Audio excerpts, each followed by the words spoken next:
कर्नाटका सरकार ने अपने बजट में मुसलमानों के लिए 4% आरक्षण की घोषणा की है। अभी तक नौकरी तक समझते थे, अब सरकारी ठेकों में भी रिजर्वेशन हो रहा है और उसमें भी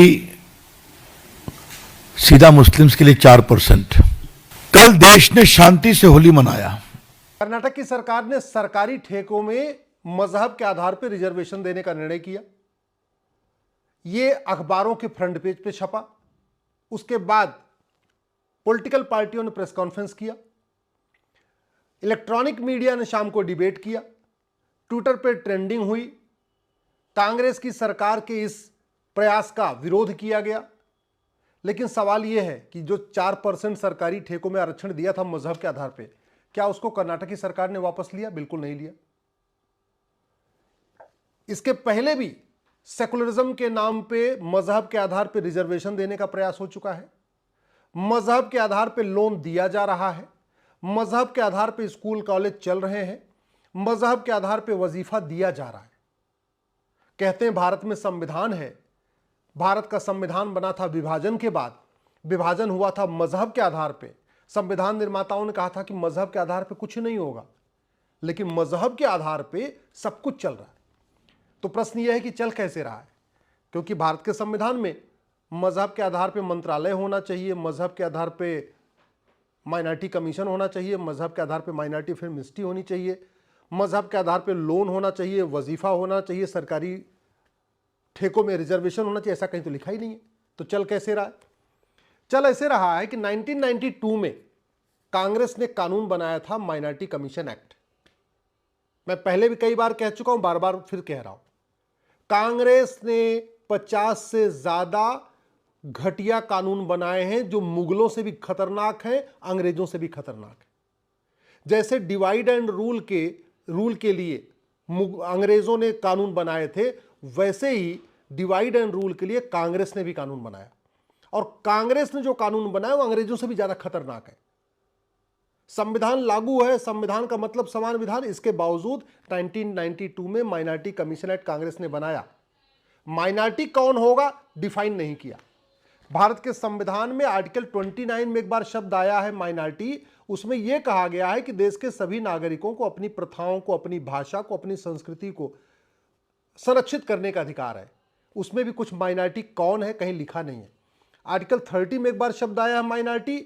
उसमें यह लिखा है कि जो माइनॉरिटी अपना स्कूल खोल सकता है, लेकिन वहां पे भी माइनॉरिटी कौन है यह डिफाइन नहीं है।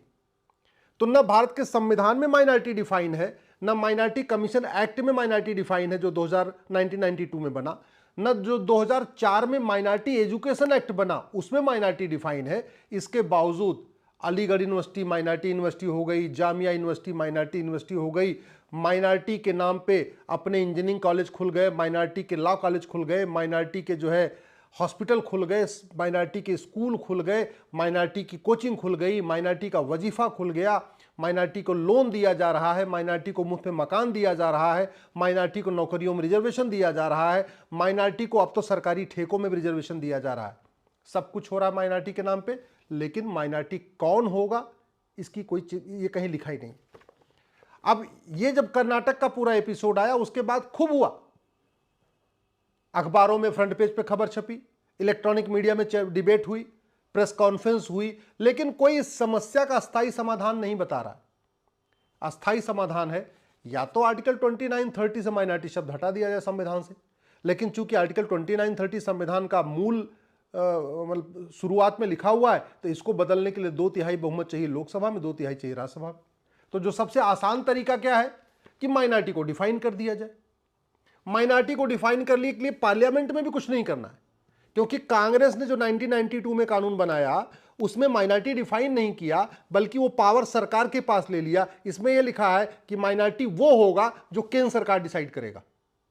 तो यानी आज की केंद्र सरकार बहुत आराम से एक सिंपल नोटिफिकेशन निकाल के कह सकती है, एनी ग्रुप और community which is socially, economically, politically non dominant and inferior in population less than 1% is minority.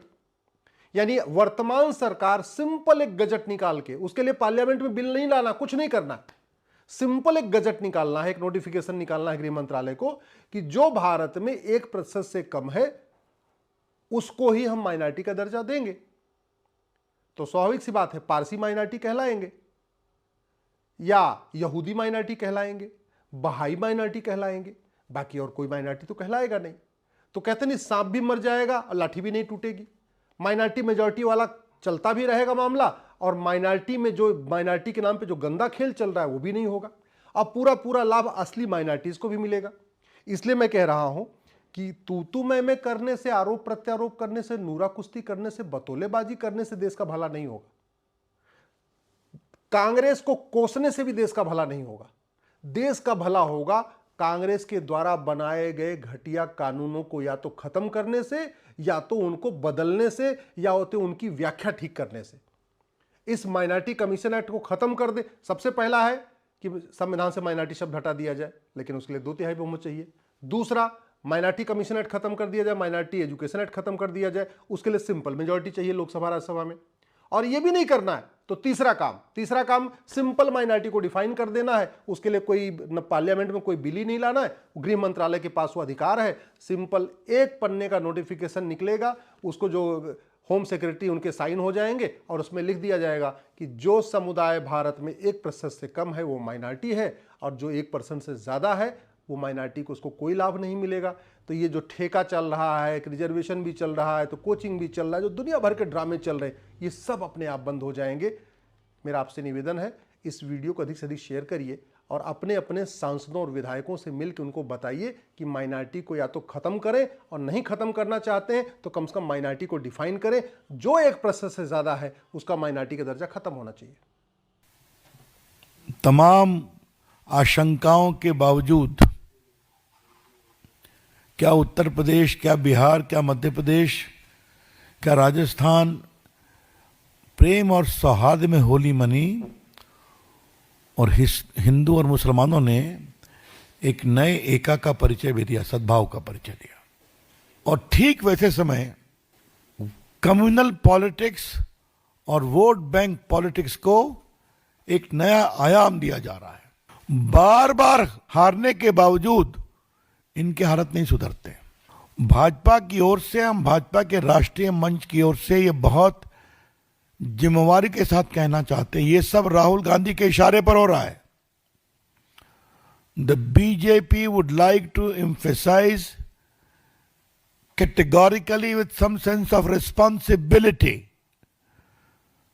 that this reservation in Karnataka has been extended under full patronage and approval of Rahul Gandhi.